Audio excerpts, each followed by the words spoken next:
2019년 4월 18일 동욱이의 독서 세강 시작! 동욱아, 여기 있는 인문 지문은 어떤 내용이었는지 한번 설명해 줄래? 예. 그래, 설명해봐. 네. 일단 지문을 읽으면서 설명을 해드릴게요. 그래. 일단 이 문단을 먼저 보면은 인과적 주장은 일상생활이나 과학적 탐구에서 매우 흔하게 사용된다. 뭐뭐 때문이나 뭐뭐로 인하여 따위가 인과적 주장을 하기 위해 사용되는 말들이다.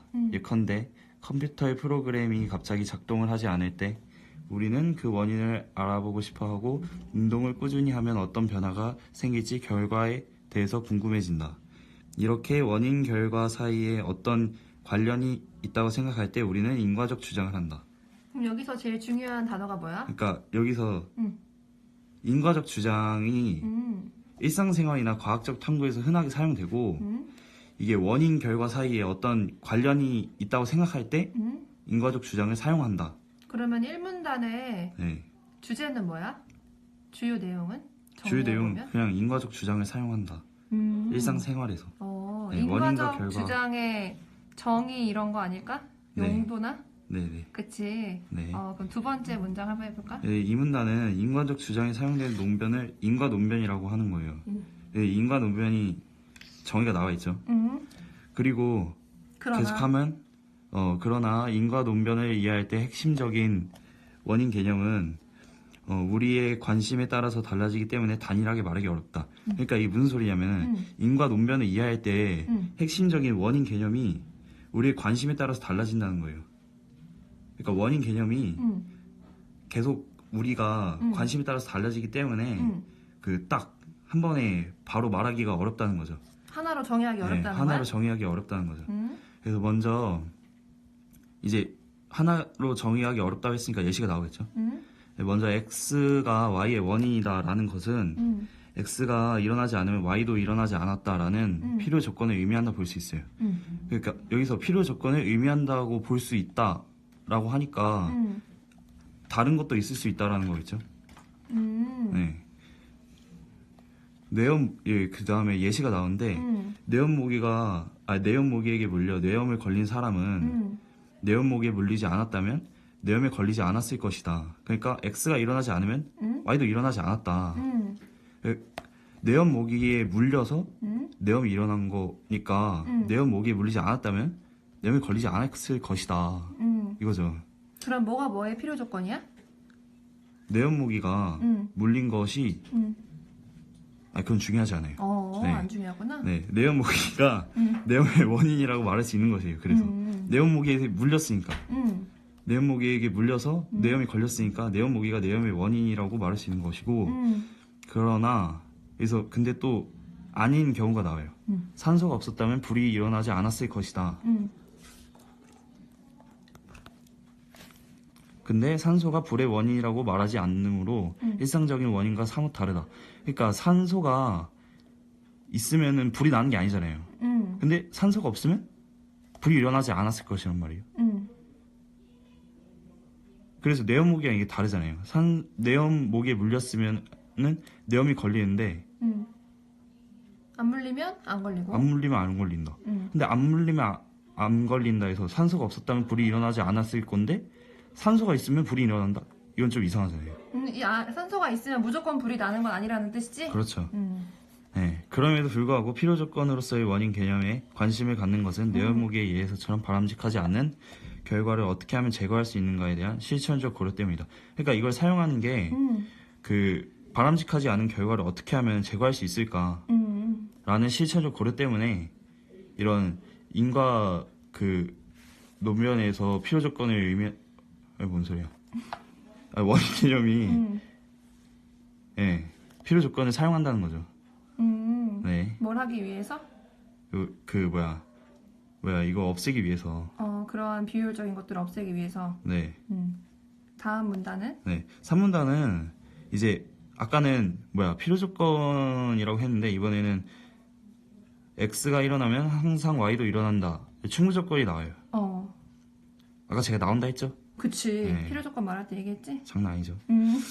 압력이 높아지면 항상 온도가 높아지므로 압력 증가는 온도 상승의 원인이라고 말할 수 있어요. 응. 그렇죠? 압력이 높아지면 온도가 높아지니까. 언제나. 네. 응. 항상. 응. 항상. 응. 네. 온도 상승의 원인이라고 할 수 있어요. 응. 결과가 생기지 않게 하는 것이 아니라 결과를 생기게 하는데 관심을 있는 경우에 필요 조건 대신 충분 조건으로서의 원인 개념을 주목하는 것이 보통이다. 그게 무슨 말일까? 이게 여기서는 아니다가 전제잖아요. 응.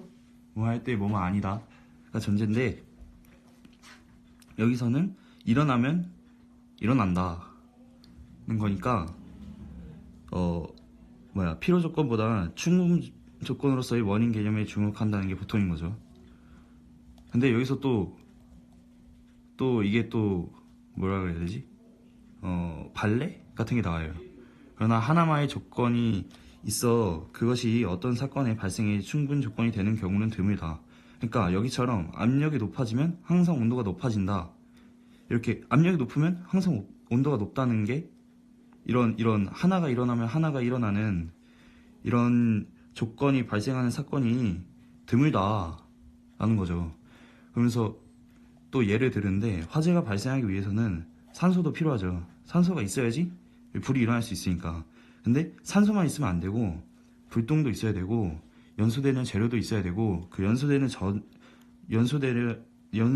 재료가 그 젖지 않아야 하는 필요 조건들이 갖춰야만 하기 때문이다. 그러니까 하나가 있으면 하나가 되는 게 아니라 여러 개가 있어야지 하나가 되는 그런 경우도 있기 때문에 이게 살짝 한계가 있다라는 거죠. 그런데 원인 결과에 대하여 이제 4문단인데 원인 결과에 대하여 필요 조건이라고도 충분 조건이라도 할 수 없는 경우가 있대요. 둘 다 아닌? 네, 둘 다 아닌 경우도 있대요.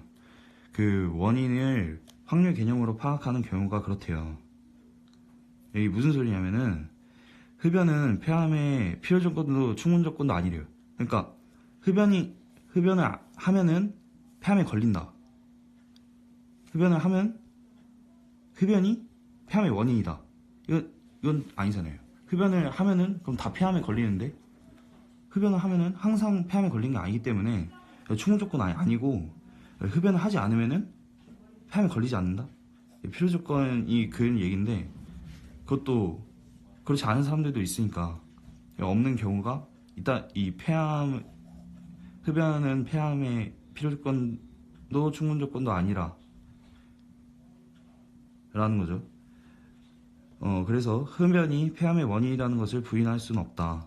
그렇죠. 흡연을 하면은 폐암에 걸릴 확률이 높은 거잖아요. 그래서 원인이라고 생각할 수 있는 것이 없을 때보다는 있을 때 문제의 결과가 생길 확률이 높기 때문이다. 제가 방금 말했던 거. 흡연을 하면은 폐암에 걸릴 확률이 높은 거지. 꼭 걸리거나 안 한다고? 걸릴 수가 있지만 그렇죠. 피면 걸릴 확률이 더 높아지니까. 그렇죠. 한편 이제 5문단인데 한편 인과 논변이 논리적으로 오류를 범했을 때 발생하는 오류를 인과적 오류를 한대요. 인과적 오류 정의예요. 정의가 나왔죠. 그다음에 원인 개념이 무엇인지에 대하여 위에서 보듯이 다양한 해석. 그러니까 충분 조건이라도 할 수 있고 필요 조건이라도 할 수도 있고 그다음에 확률에 따라서 확률 개념으로 파악하는 경우 세 가지 경우가 나왔죠. 네. 이 원인 개념이 무엇에 대한 해석이 있지만 적어도 두 가지 점에서는 일치한다. 그러니까 이 세 가지 이 경우의 해석에서 두 가지 공통점이 있다는 거죠. 그것은 첫 번째, 원인과 결과의 관계에는 보통 반복적이고 규칙적인 양상을 띈다는 점이고, 둘째, 원인의 발생이 결과의 발생에 시간적으로 앞선다는 것이다. 네, 그렇죠. 이거 당연한 얘기죠. 네, 많은 인과적 오류는 인과관계의 이 두 특징과 관련하여 실은 인과관계가 없는데 있다고 잘못 파악하는 것들이다. 그러니까 이게 무슨 소리냐면은 이 두 특징에 관련하여 관계가 없다고 잘못 파악해서 생기는 것들이죠. 이거 예시가 이제 나와요. 자, 첫 번째 인과적 오류는 우연과 원인의 혼동이에요. 이것은 어떤 것이 다른 것보다 단순히 시간적으로 앞선다는 점에만 근거하여 그것을 원인으로 간주하는 오류. 그러니까 이 두 번째 공통점만 생각한 거죠. 첫 번째, 원인과 결과의 관계는 보통 반복적이고 규칙적인 양상을 띈다는 점이다. 이거를 생각을 안 한 거예요. 이제 또 예시가 나오는데, 두 사건의 시간적 선후의 관계가 있다고 해서 우연적으로 그러지 허다할 수 있는 관계를 볼 수 없으면 자명하다. 예. 흔히 미신이라고 불릴 수 있는 것들이 대개 이 오류에 속한다. 미신. 이제 예시 나오죠. 어떤 필요에 의해 조상들의 묘를 이장하자마자 불운한 운이 생겼을 경우 그 원인을 묘 이장을 생각하는 것이 이 오류에 속한다. 그쵸? 그러니까 그 조상의 묘를 옮긴 거가 원인인 거고, 그 조상의 묘를 옮겨서 불안한 일이 생긴 게 결과잖아요. 근데 이게 반복적으로 일어나지 않는단 말이죠. 막 조상의 묘를 옮길 때마다 막 불운한 일이 생기는 건 아니잖아요. 그렇죠. 그렇기 때문에 이 첫 번째, 반복적이고 규칙적인 양상을 띈다는 점을 간과했기 때문에 오류가 생긴 거죠. 자, 이제 옆으로 가서 실문단은 볼게요. 두 번째 인과적 오류는 공통 원인을 무시해요. 원인이라고 생각되는 것과 결과라고 생각하는 사건 사이에 일정한 규칙성이 있음이 실험과 관련하여 뭐라는 거야? 실험과 관찰에 의하여 확인되었다. 계속 말을 하다 보니까 이게 꼬이네요. 네. 확인되었다 하더라도 그것만으로 어떤 것이 원인이고 어떤 것이 결과라고 단정짓기 힘들다. 그러니까 규칙성도 있고, 네, 규칙성이 있어요. 예, 일단 여기 예시가 나오니까 예시 먼저 보죠. 공통원인이 있는데 무시한 것이 잘못된. 예컨대 홍역 바이러스는 붉은 반점과 고열을 동시에 유발시킨다. 예, 홍역 바이러스는 붉은 반점과 고열을 동시에 유발시켜요. 근데 반점이 발생할 때 고열도 규칙적으로, 아까 우리 봤던 그 첫 번째 공통점, 여기 보통 반복적이고 규칙적인 양상을 띈다는 점, 이거를 여기서 말하는 거죠. 발생한다 할 수는 있지만 그 어느 쪽도 다른 쪽의 원인이라고 할 수는 없어요. 그렇죠. 고열을 일어나면은 붉은 반점이 일어난다? 이거 아니죠. 그러면 큰일 나죠 그냥. 예. 그리고 그 어느 한쪽이 다른 한쪽의 원인이라고 하면은 홍역 바이러스라는 공통 원인을 무시한 것이다. 예. 홍역 바이러스 때문에 붉은 반점하고 고열이 나는 건데, 홍역 바이러스를 무시하고 고열이 일어나면 붉은 반점이 일어난다. 붉은 반점이 있으면 고열이 일어난다. 자, 이거는 공통 원인의 무시라는 인과적 오류죠. 자, 이제 세 번째 인과적 오류는 원인과 결과의 혼동인데, 이것은 인과관계의 방향을 잘못 판단해서 생긴다. 결과가 원인보다 앞설 수 없으면 자명. 당연한데 그렇게 잘못 생각하는, 이거는 좀 심각하죠. 그러니까 당연히 결과보다 원인이 먼저 일어나는데, 심각하죠. 결과 때문에 원인이 일어났다. 이거는 말이 안 되죠. 예시를 보면은 19세기의 영국 한 개혁가는 착실하고 부지런한 농부는 모두 적어도 한두 마리의 젖소를 가지고 있으면 알게 되었다. 그래서 이 개혁가는 게으른 농부들을 착실하고 부지런하게 만들기 위해 젖소를 하면, 말이 안 되죠. 그러니까 농부들이 부지런해서 젖소가 한두 마리 가지고 있는 건데, 그러니까 농부들이 부지런한 게 원인이잖아요. 젖소가 한 마리 가지게 되었다가 결과고, 근데 이 원인과 결과를 혼동해서 젖소 한 마리를 주었다?